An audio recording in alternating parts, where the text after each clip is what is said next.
Good morning dear students, welcome to Narayan Lal classes.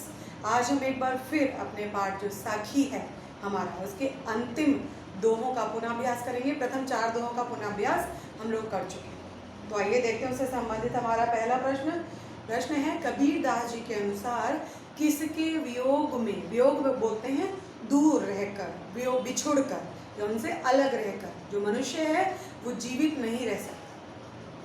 तो कबीरदास जी ने अपने दोहे में वर्णन किया है ईश्वर का, श्री राम शब्द का प्रयोग इसमें उन्होंने किया है कि राम के वियोग में जो व्यक्ति है, जो मनुष्य वो बौरा जाता है, उनके वियोग में वो जीवित नहीं रह सकता, क्योंकि उनके वियोग जो है उस पर कैसा असर करता है, एक सर्प के विष की तरह। ठीक है, तो हमारे पहले प्रश्न का उत्तर बनेगा श्री राम के वियोग में, या राम यानी किसके लिए आया राम, ईश्वर के वियोग में, ईश्वर के वियोग में मनुष्य जीवित नहीं रह सकता। ओके, हमारा दूसरा प्रश्न है कि इसी दोहे में बौरा शब्द का प्रयोग हुआ है, विरह भुवंगम तन बसे मन, तो उसी में बौरा शब्द का प्रयोग हुआ है। उस शब्द का अर्थ पूछा, बौरा शब्द का, तो बौरा का शब्द का अर्थ होता है पागल पूछा। कभी कभी हम लोग कहते हैं तो बौरा गया है पूरी तरीके से, मीन्स पागल हो गया। हमारा तीसरा प्रश्न है कि विरह की तुलना, उसे बिछोड़ने की, उस वियोग की तुलना उस दोहे में किससे की गई है, तो किससे की गई है, सर्प से। विरह भुवंगम, भुवंगम बोलते हैं सर्प को, तो सर्प से यानी कि सांप से की गई है। वियोग की, बिछड़ने की तुलना सर्प से की गई। निंदक को हमें कैसे समझना चाहिए, किस प्रकार समझना चाहिए, जो हमारा निंदक है, जो हमारी निंदा करता है, उसे हमें कैसा समझना चाहिए। और सबसे बड़ी बात क्या है कि वो हमारा सबसे बड़ा हितैषी होता है, क्योंकि उसी के कारण हमारे मन मस्तिष्क की जितनी भी कमियां या बुराइयां जो होती हैं वो दूर होती जाती हैं, क्योंकि वो हमें कमियां निकालते रहते हैं और हम उन्हें दूर करने का प्रयास करके उन्हें दूर भी कर देते हैं। तो निंदक से बड़ा किसी भी मनुष्य के जीवन में हितैषी मतलब भला चाहने वाला कोई नहीं हो सकता। इसीलिए निंदक को कैसा माना है, परम हितैषी। हितैषी बोलते हैं जो हित चाहता है, हित चाहने वाला।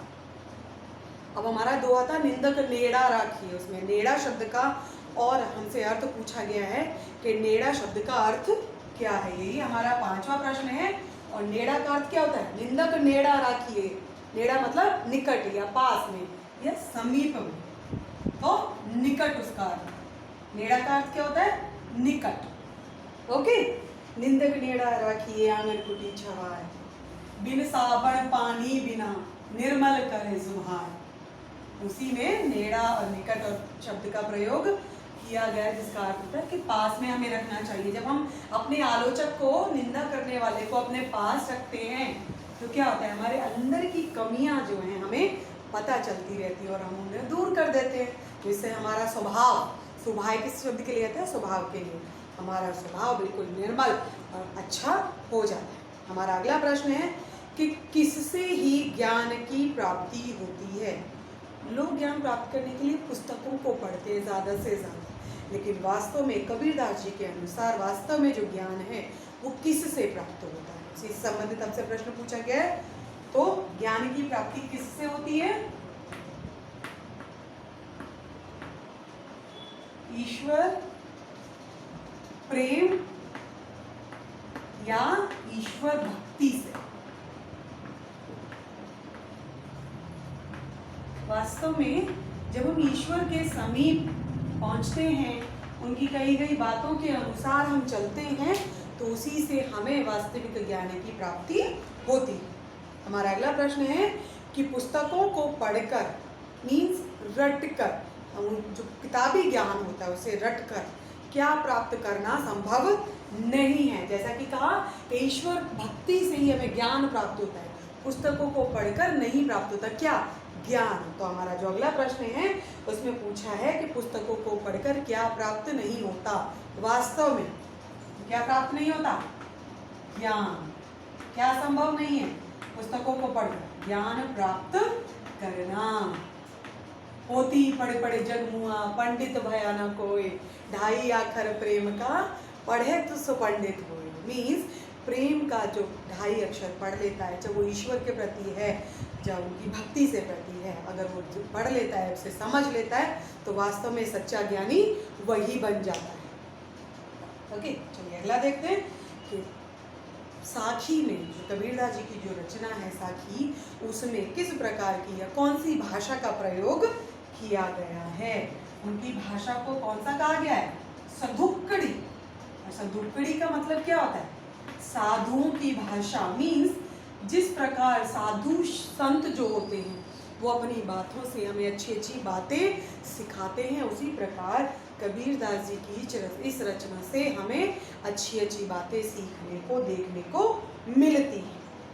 हमारा अगला प्रश्न है, कबीरदास जी किसको सुधारने का काम करना चाहते हैं? उन्होंने अपने दोहों के माध्यम से क्या प्रयास किए हैं? वो किसे सुधारने के लिए इन सब दोहों को प्रस्तुत किया है, रचना की है, जिसके माध्यम से वो कोशिश करना चाहते हैं। किसको सुधारने की कोशिश करना चाहते हैं? समाज को।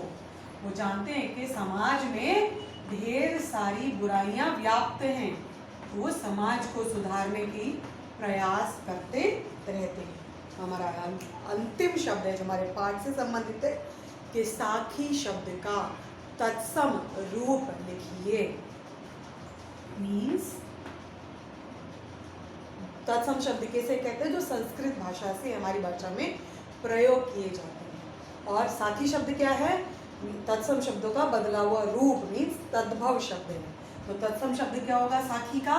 साक्षी, मीन्स गवाह, प्रमाण, जिसे हम बोलते हैं। ओके, तो इसीलिए क्योंकि अनुभव के आधार पर कबीरदास जी ने खुद को साक्षी मानकर अनुभव प्राप्त किया और उसी अनुभव को हम तक पहुंचाया, इसीलिए उन्होंने अपनी इस रचना का नाम क्या रखा है? साखी। So that's all for today. Thank you so much.